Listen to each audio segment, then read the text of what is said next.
சுபமுகூர்த்த பட்டுச்சேலைகளின் மாளிகை திலகராஜ் டெக்ஸ்டைல்ஸ் சிவகாசி. விருதுநகர் மாவட்டத்திலேயே மிக பிரம்மாண்டமான ஜவுளி சாம்ராஜ்யம் நாம சிவகாசி திலகராஜ் டெக்ஸ்டைல்ஸ் தான்.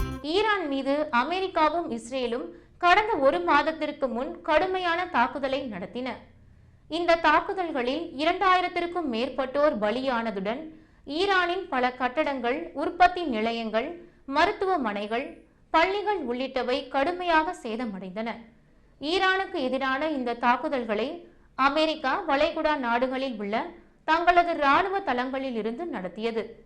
இதனால் ஈரானும் அந்நாடுகளில் உள்ள அமெரிக்க இராணுவ தளங்களை குறிவைத்து பதில் தாக்குதல்களை நடத்தியது.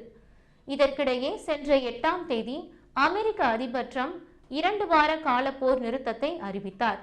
இதனால் 40 நாட்களாக நீடித்து வந்த பதற்றம் சற்று தணிந்தது.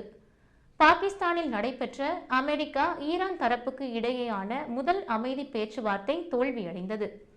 எனினும் அமெரிக்கா மற்றும் ஈரான் இடையே அடுத்த வார தொடக்கத்தில் அடுத்த சுற்று பேச்சுவார்த்தை மீண்டும் நடைபெறக்கூடும் என்றும் பாகிஸ்தானில் உள்ள ஈரான் தூதரக அதிகாரி கூறியுள்ளார். இந்நிலையில் பக்ரைன், சவுதி அரேபியா, கத்தார், ஐக்கிய அரபு அமீரகம் மற்றும் ஜோர்டான் ஆகிய 5 நாடுகளும் ஈரான் தங்களுக்கு இழப்பீடு தர வேண்டும் என கோரியுள்ளன.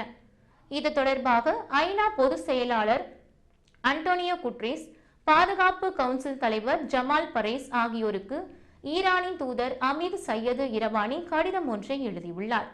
அதில் ஈரானில் ஏற்பட்ட பாதிப்புகளுக்கு இந்த நாடுகளும் நஷ்ட ஈடு வழங்க வேண்டும் என்றும் அவர் வலியுறுத்தியுள்ளார்.